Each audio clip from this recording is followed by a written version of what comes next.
Week 2 of the Soccer O.G. Thanks for all the wonderful comments, everybody. I'm really excited about the rebrand. A reminder, please subscribe. We need all the support because I'm going to be doing more shows for you, historical ones, which hopefully will make you a smarter football fan. Maybe. Depends if you believe me. Today I'm wearing the West Ham replica Iron Maiden jersey. I don't wear a lot of jerseys, but this one I like. Makes me look buff. It's also made out of polyester, so I might be sweating a little bit by the end of this. Sweating a bit because there's really nothing to report. Well, there is. This was maybe the slowest week of soccer in the modern era. Really, it was a holding pattern this week. Decisions were kind of made 2 weeks, 3 weeks ago, contingencies, pathways to have tournaments, and then it was just holding. Except for Major League Soccer, which I will get to, but it could be a historical week of monumental proportions based on a few things that have happened. But it's been very quiet, but teams are finding a way to get back. Remember 2 weeks ago, we heard about the return of Germany. We heard that they were going to have Bundesliga games second week of May, but it depended on the government response. Well, we have had the response. And by the time many of you watch the Soccer OG, Monday morning, Germany will have begun its return from the lockdown. Some places being open, some people getting out of their houses. Germany, lauded by how they've been able to handle the virus and get back. Folks in Germany listen to the powers that be. We in the United States may not. We're a big country, but I know we see these videos of folks on the beaches in Jackson. We get frustrated, or we see people protesting here. We get frustrated, but this is America. This is who we are. That's how we've been all the time. You don't have to agree with it. You probably shouldn't agree with it. They shouldn't be doing that, but here we are. And we have to accept that. But Germans have a certain way. By the way, Angela Merkel, how come we don't hear... Angela Merkel, we don't give this woman enough credit. Of the Western countries, I can only really think of Netanyahu, Vladimir Putin, who have been in power longer. Otherwise, there's been a replenishing of the leaders. Angela Merkel's been German chancellor for 15 years. I don't know why my voice is... She's the most powerful woman in the world. And we just sit there, oh, there's Angela Merkel. And history is going to look very fondly upon her if Germany does get back. And they said they're going to have the Bundesliga back by the second weekend of May. I would almost think it'd go a little bit later, but this is Germany. If they set a schedule, they keep it. I swear. It's impressive to see how everyone handles this the same way, but to be expected. So, hey, Angela Merkel, holler if you hear me. I mean, she's the de facto leader of the EU. And now she has Germany coming back. So that is obviously going to catch the eyes of the world. They've begun that process. We're still ways away here in the United States. But Major League Soccer, big meetings taking place between the owners and the league to see how they can rescue this season. A full season looks highly unlikely, although they still talk about it. Discussions about having which we've heard in other leagues, and a World Cup style tournament at a chosen destination where players and teams go, stay in a couple hotels, and games are just revolving, which sounds great and a great opportunity. But remember, Major League Soccer lives at the gate. They make their money. The clubs make their money at concessions, ticket sales, sponsorships. A lot of that's going to be off the table. Major League Soccer doesn't make a lot of money in their TV deal. They make $90 million. In comparison, the NBA, $2.5 billion. The NFL, $7 billion. I mean, it's crazy money. Major League Soccer one day could be a big TV sport, but right now it's something that you experience there. And from what we're hearing in New York and California, large gatherings not to be taking place possibly the rest of this year. So those teams would have to look, if you want to play with fans, those teams have to look for an alternative. But they got to move forward. This is an opportunity for Major League Soccer. They're going to take a huge hit. I've taken a hit. We've all had to concede a bit. Higher ups asking you if you'll chip in. I said yes. I know a lot of people have all done the same. It could get worse. We'll find out. But with regards to Major League Soccer coming out the other end, this is something they have to be very careful how they handle. But they also have some things brewing elsewhere. The U.S. Soccer Development Academy, which has been in charge of the youth development, which has been highly criticized over the years, is now out. Hours later, MLS is now taking charge of the MLS and their clubs are taking charge of the development. I think change is good here. The old way, a lot of people got rich. A lot of kids fell through the cracks. Scouting wasn't high up in certain areas. We always feel like we missed out on a lot of players. I don't want to be too critical of the old ways, but it was probably antiquated. It's the right move for Major League Soccer, and hopefully they can find every good playing kid here where it comes through the right path, and we're developing really good players, which we have the potential just in California alone. That's where I live, just in California. You drive around, well, not now, but you drive around back then, games everywhere. It goes all the way down to Orange County, place like Santa Ana.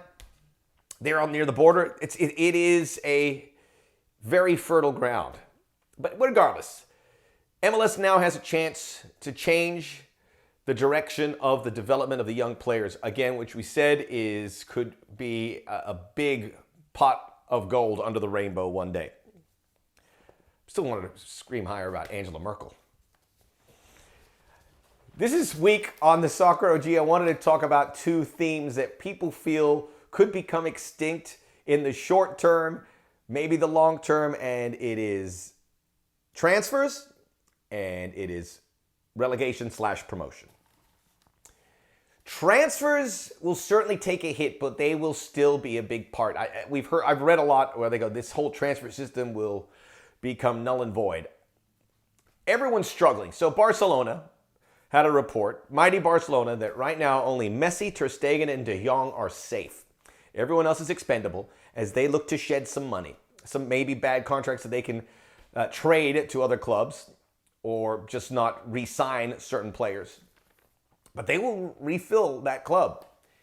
And every time I feel bad for Barcelona, and everyone's losing a lot of money, the big clubs are used to spending so much and nothing's coming in, and that leaves a big hole. But as bad as it is for Barcelona, it's worse for Getafe. It's even worse for Rayo Vallecano, where some of these clubs finding no way to survive, potentially. They will, but life will be a lot differently. It's a comparison. Look, the United States economy is taking a huge hit, but so many other countries are reliant on our economy. So as bad as it's going to be in the U.S., I'm not talking sports here, other countries that depend on us, it's going to be worse. And it kind of mirrors what's going to go in the soccer world. Now, I did see a report about Kylian Mbappe, yes, Kylian Mbappe, that his value has gone so far down because of this pandemic that now it's $40 million price tag for him. Let me tell you how that phone call goes. Yes, we're going to offer you $40 million for Kylian Mbappe. This is PSG. Okay. No. He's still a $100 million player. And the big clubs, they can go deeper, will find a way to sign those guys. Everyone's going to be a lot more savvy after this, but transfers will remain. I think the middle and the lower half of these clubs, it's going to be... You're going to find to squeeze everything, free transfers, however you can, to make ends meet and get a team on there. Relegation, definitely worried about that.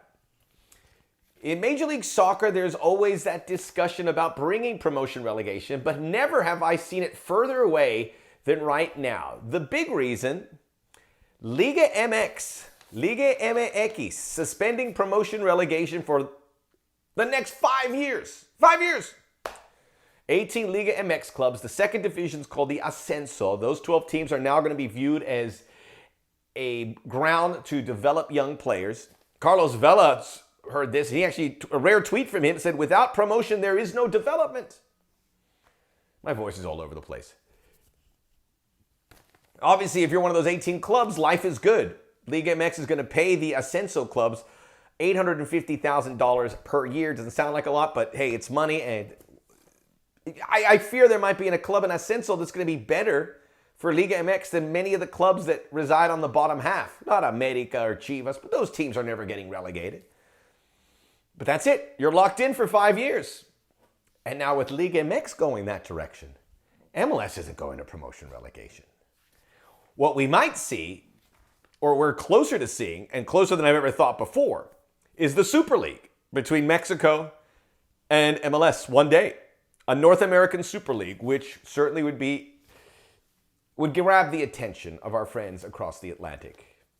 Maybe we're a step closer because of this. And that puts a bow on my discussion with MLS, finding a way out of this. I may not have mentioned it, but asking the players to take a massive pay cut, which is going to be it's not going to be pretty. Massive, 50, 60%. Finding a way out of here, developing the young players, and possibly getting in further league with Liga MX. Should be very interesting. So, relegation promotion might be in peril. I give you this. Meetings taking place around the Premier League. Tony Bloom, the Brighton and Hove Albion owner, saying it would be very difficult to relegate somebody, particularly from the Premier League. That may be so. That's if they don't complete the season. We're hearing June 8th as well as a return date for that. Yeah, it may be difficult. But what about these clubs that have worked so hard for promotion? That's got to be even worse. What if Leeds United have worked so hard and now I go, no, you can't come up? Sticky position. Maybe have a playoff of some kind to resolve this.